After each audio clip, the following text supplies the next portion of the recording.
Hey guys, it's Gabe from Steel Hyundai, and this is my walkthrough of the 2023 Hyundai Tucson Essential.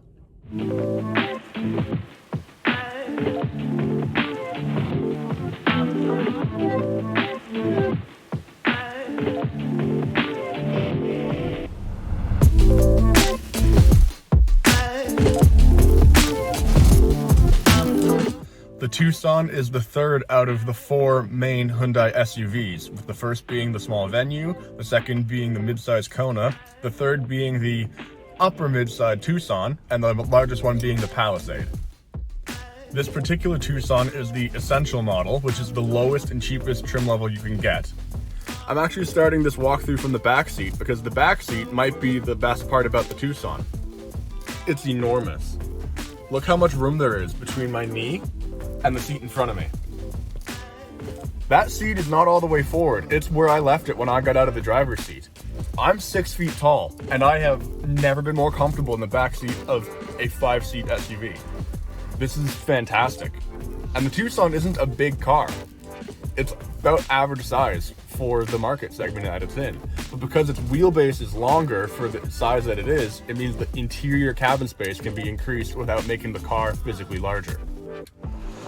The brand new Tucson has this fantastic striking styling. My favorite part is by far the headlights that are integrated into the design of the grille. I think it's a great looking piece of kit. The back keeps that angular and focused look from the front. And then you might notice where you would normally find the rear wiper is just the Hyundai badge, because the rear wiper is hidden up underneath the top of the tailgate. Working our way to the front seat, you can see this very well equipped steering wheel. Buttons for the radio control, volume, mode, different channel settings, and the phone and voice controller on the left. While on the right, you have all the cruise control settings, including your lane keeping assist, and the menu button for the digital dash cluster. The dashboard has physical dials for the speed, temperature, fuel, and the RPM of the engine, while the middle part is a screen. Pressing that button that was on the steering wheel a second ago, and you can access different settings, and then scrolling using the dial on the right, you can go through all the different menus. For example, this shows you your four-wheel drive system. This shows you your tire pressure. Working our way to the center infotainment system, you've got this nice, large, black surrounded touchscreen here with all the climate control buttons on the bottom, this beautifully textured volume knob / on-off switch on the left, and then the tune and file search on the right. And then you've got these haptic touch sensitive buttons on the side, which make it all very nice, very clean, very flush. Below that, you've got this little storage area here, along with 2 USB ports, one that's just power, and then one that's power and information, because this car is compatible with Apple CarPlay and Android Auto. And then underneath this panel here is just your standard 12 volt. Working our way down, you've got your standard gear selector here. Right behind that, you've got your electric parking brake.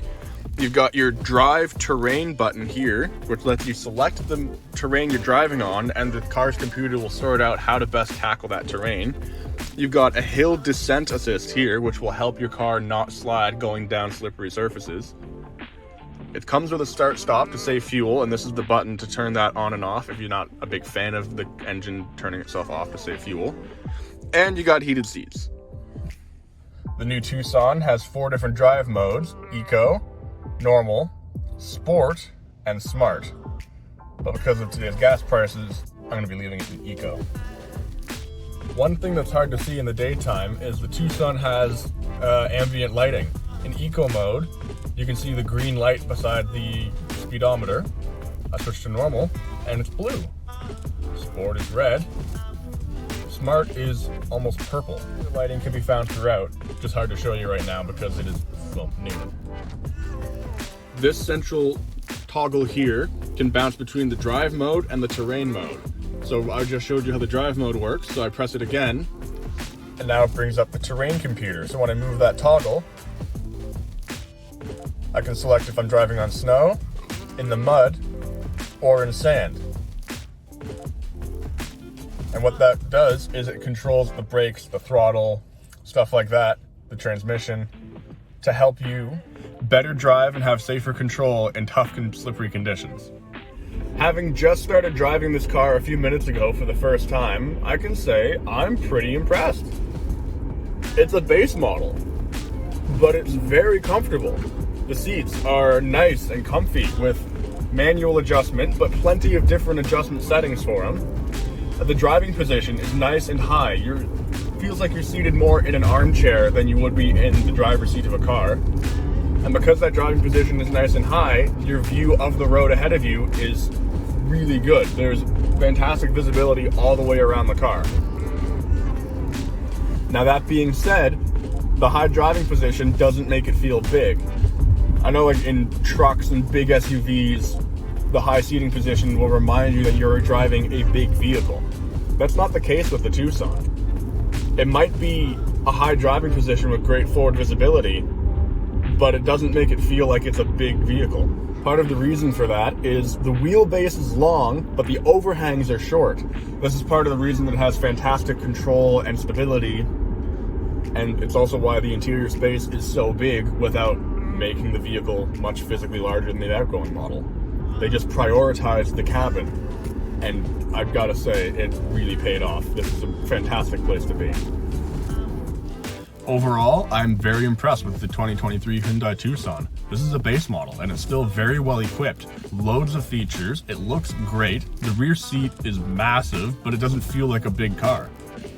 You've got four-wheel drive, good fuel efficiency, well equipped, different driving modes, different terrain modes, a hill descent assist. There really is no real downside to this. Anyway guys, that's been it for my walkthrough of the 2023 Hyundai Tucson Essential. I hope you enjoyed it and you learned something, and I'll see you next time.